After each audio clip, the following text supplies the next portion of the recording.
எல்லோருக்கும் வணக்கங்க. இது அந்தாதி அகாடமி. நான் வந்து ஷார்ட்ஸ் போட்டு ரொம்ப நாள் ஆச்சு. நான் வந்து குரூப் 4 ரிசல்ட் வந்துருந்துச்சு.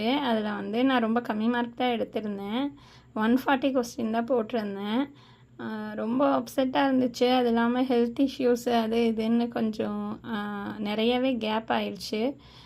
அந்த கொஸ்டின்ஸு இன்னும் கொஞ்சம் அதிகமாக எடுத்திருந்தா வேலைக்கு போயிருக்கலாமே அப்படின்ட்டு அப்செட்டில் இருந்தேன். அதுக்கப்புறம் தான் அப்படியே இருந்தால் நம்ம திருப்பியும் நம்ம வந்து விடவும் முடியாது. கண்டிப்பாக நம்ம வந்து நெக்ஸ்ட் லெவல் போகணுன்னா அந்த கண்டினியூட்டியோடு படித்தா தான் உண்டு.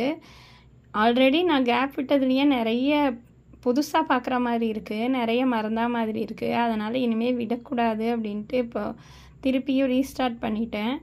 நம்ம என்ன தான் மார்க் வரல, வேலை கிடைக்கலையே அப்படின்னு ஃபீல் பண்ணிகிட்டு இருந்தாலும் எதுவும் மாறாது. நம்ம திருப்பியும் ரீஸ்டார்ட் பண்ணி புதுசாக படித்து அடுத்த எக்ஸாம்லேயாவது மார்க் வாங்கணும் அப்படின்னு தான் நம்ம நினைக்கணும்.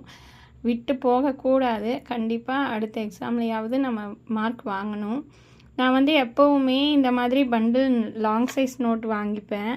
அதில் வந்து முக்கியமானதெல்லாம் அப்படியே எழுதுவேன். அப்படித்தான் நான் இங்கே நிறைய நோட்டுகள்லாம் எழுதி வச்சுருக்கேன்.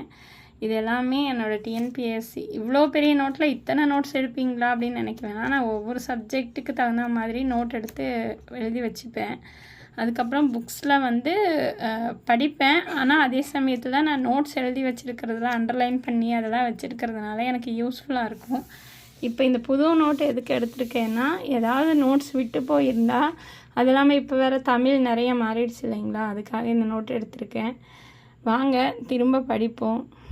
கண்டிப்பாக நல்லது நடக்கும்னு நம்புவோம். நன்றி.